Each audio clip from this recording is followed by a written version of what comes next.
I miss the touch of morning sun, making silhouettes of us, way back when we had our paradise. But staying out all through the night, smoking, drinking, getting high. Good morning, it's Sunday morning. I literally just got up. I've got my bikini on, ready to check in. But look at this, what the fuck? But I need you here too, so then where'd you go? What should I say? Honestly, I can't believe it. It's the fucking 11th of April. Look at that. Something about you, keeping me sober. I was driving in the So I do apologise about the snow span, but I can't get over it. And it's such a gorgeous day. It's actually not even that cold. So we're out. It is about 9 o'clock in the morning, doing my steps, recording this vlog.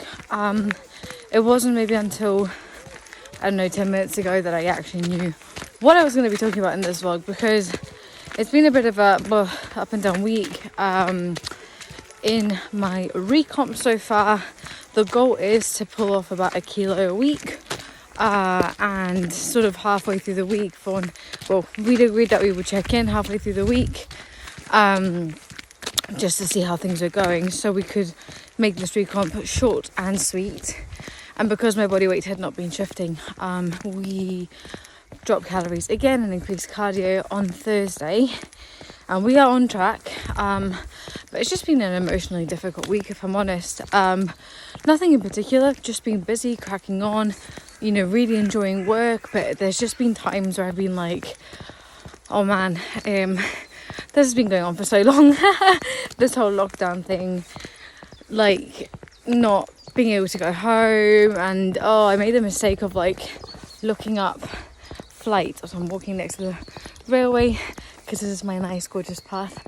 But anyway, so I made the mistake of like looking up flights to travel back to see my parents, and of course there's like absolutely nothing till July or whatever. I found some flights in May and I was like, oh my god, amazing, like, oh, that would be so ideal. I know that holidays are illegal, but anyway, I was entrapped in missing my family.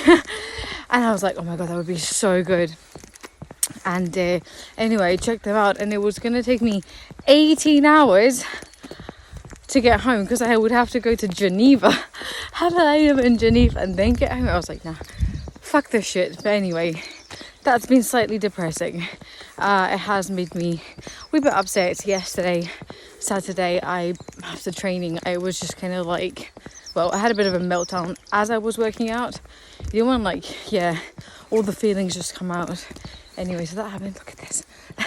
That happened. And I just spent the rest of the afternoon lying on the sofa, reading a book, napping, just being horizontal, smashed my cardio, and I feel so much better today.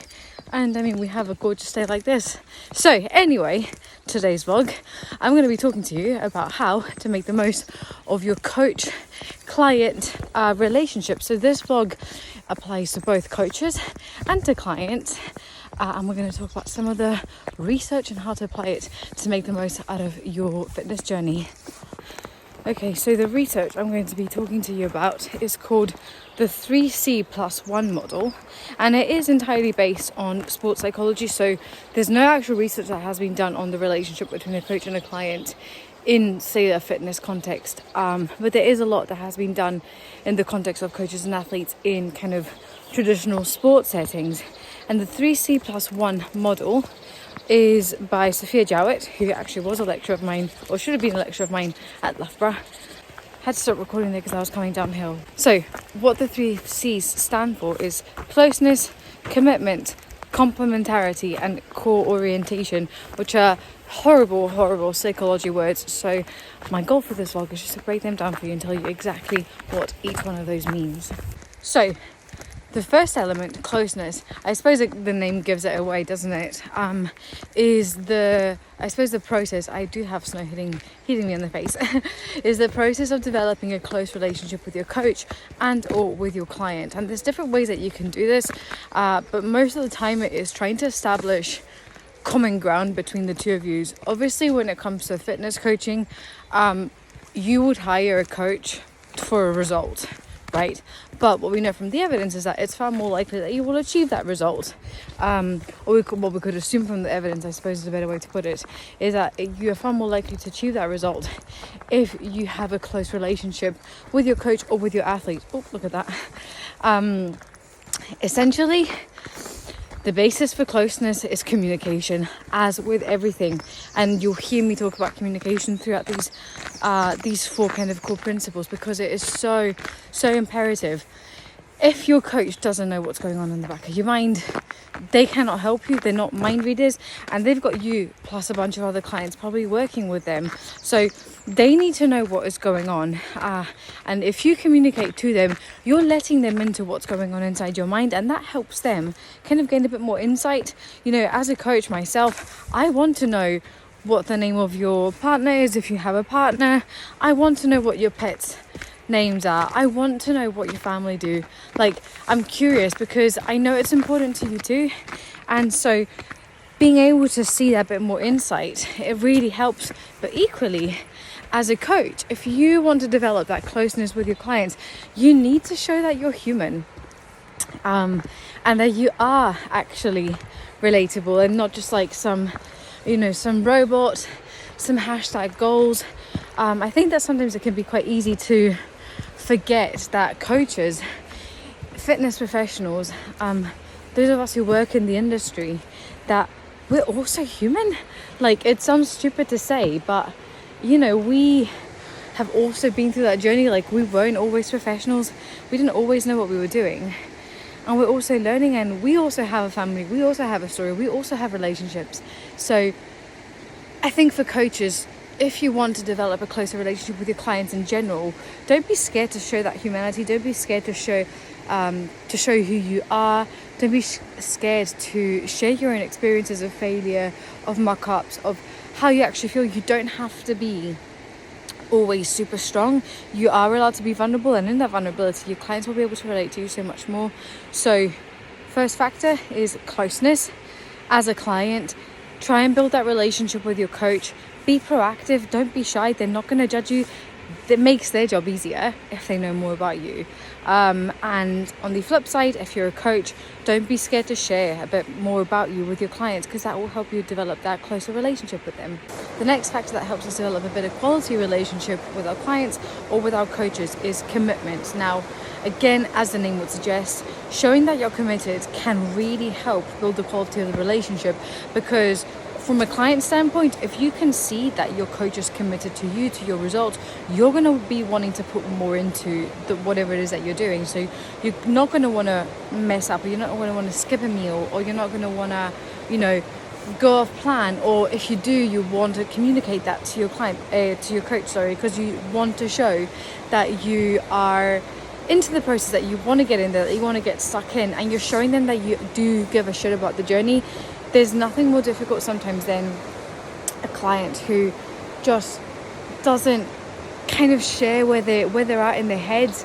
And again, it's down to communication. But when I can see that someone is committed to figuring out how to overcome the limiting beliefs, how to overcome whatever plateaus that they're hitting, that tells me that they're committed to the journey, and it makes me want to work harder with them. Not that like everyone needs that level of disclosure, and not that everyone has the same difficulties, but it is so important to show your coach that you are committed to the process by checking in on time, for example, by sending pictures, by replying to their check-in, by replying to questions that your coach might ask you to address in your check-in. Like, that shows commitment, and that builds a good quality relationship.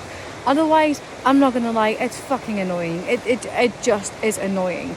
And that can put your coach off too, wanting to get back to you when you have a question for them. They might be like, well, you never fucking answered my question. Obviously, it's their job, but do you know what I mean? Like, at the end, we're all human, right? At the end of the day, we want to have that back and forth communication, not just from like subordinate to like on top of you person, but like as humans, we want to see that communication. And the same goes for coaches. Like, if you find that you have some clients or athletes that you are far more committed to, that you reply to straight away, and others you just ignore, that is on you to address that. You need to show every single one of your clients that you are committed to their journey, that the money that they're paying you, that the result that they're paying you to help them achieve, that you are fucking committed to that, and that you're going to do whatever you can, provide whatever resources you can in order to help them achieve that. And that can look like so many different things, from coach to coach, from client to client, and again from different businesses. I'm talking very, very generically here. It's not just applying to, bodybuilding context, someone who wants to do a photo shoot, but you need to show your clients that you're committed to them, often before they might be fully committed to you. Because even though they're signing up, even though they're hiring you, even though they're going to be paying you money, I do genuinely believe that it is on you, especially in this type of business, to really demonstrate to your client that you are fully committed to their journey, to their process, and that you're curious, and that you want to help them as much as you can, and that you are going to be dedicated to answering questions that they have, that you're going to be dedicated to asking for information that is going to be important to help them on their journey, and that's going to help that commitment. So step number 2, or kind of process number 2, is make sure that as a client you're showing your coach that you're committed, and that as a coach you're showing your clients that you're committed to their journey too. Alright, the third factor you want to think about when trying to develop the best quality relationship with your coach or with your client is complementarity. This is where things can get a bit more complicated, because at the end of the day, when we are in a sort of coaching business, people will hire you for a result. People will go onto your Instagram and they will hire a specific coach for the result. But the people aren't stupid. Most clients will have spoken to other people who they know have worked with this coach. They'll be asking questions, and they will be sussing you out for quite some time if you're a coach, to make sure that they think that they will fit in well with you. And that's what complementarity refers to. Complementarity is about the relationship you can build with your coach, but to the point of like, how well do you guys align? And again, you don't have to be best friends, but are your values like along the same lines? Do your values kind of coordinate? Do they reflect each other? Are you able to kind of like meet in the middle? Are you able to have conversations that don't just relate to coaching? Do you feel that you feel like you guys would get along well together? And the exact same goes for coaches and clients. Like, when you run your own business as a coach, you do not have to take on every client that comes up to you. If you don't think that you would be the best coach for that person because their goals aren't kind of what you're interested in, like if someone was to approach me and they were to say, right, well, my goal is to run a marathon, I'd be like, I'd love to help you, you're a great person, but like that, I'm just not the coach for you, because my interests and my values just do not align with that, and I'd be doing that person a disservice if I wasn't to share the passion that they have for their sport or their activity. So complementarity is just about making sure that you're basically on the same page, that you share similar passions, that you're able to talk about kind of similar things, and that you're able to feel like you are on the same page. And it goes both ways, and it's so fucking important, because if you feel like what you're trying to if you feel like what your definition of success isn't in alignment with your coach's definition of success, then you've got a big fucking problem, because you're both talking about different things, you're both kind of committed to different goals, and of course you're never going to achieve what you set out to achieve, because you're not on the same page. You're both working towards very, very different things, and that it just is problematic. So complementarity, making sure that you're both on the same page, making sure that you both give a shit about the same things. Doesn't have to be everything, of course, we're all individual beings, but for the most part, that you agree, like you're vibing together, basically. That is going to really ensure that the quality of your relationship both ways is of much better quality, I suppose.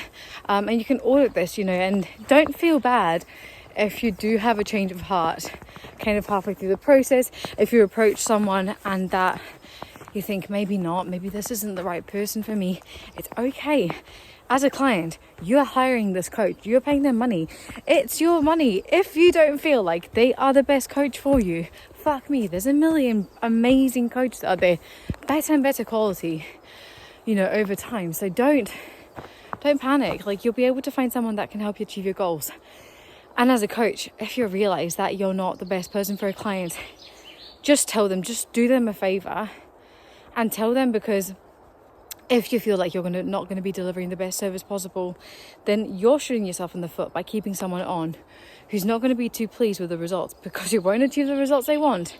And then that's just like overall going to be worse publicity for you. And also it's not going to be a pleasant experience. So bear that in mind. So number 3, complementarity. Okay, and the final factor is co-orientation.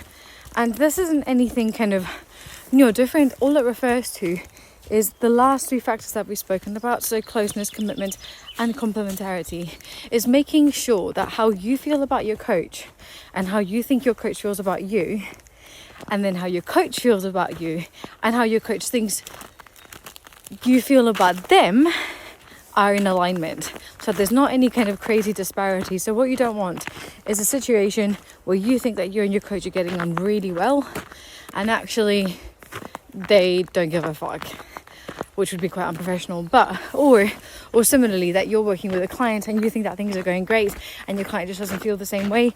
That's not a good situation to be in. And again, I suppose that it comes back to communication and being able to discuss these factors and being able to be quite transparent and say, look, well, this is what I'm seeing. How do you feel? This is how we're progressing or how we're not progressing.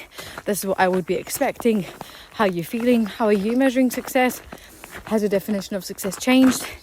And being able to be on the same page about that. And it's so fucking important, because ultimately that will define the overarching quality of the relationship. And like I said, like, this research, it's not been applied to the sort of fitness context, but it has been studied in enough sports that we can make pretty safe assumptions.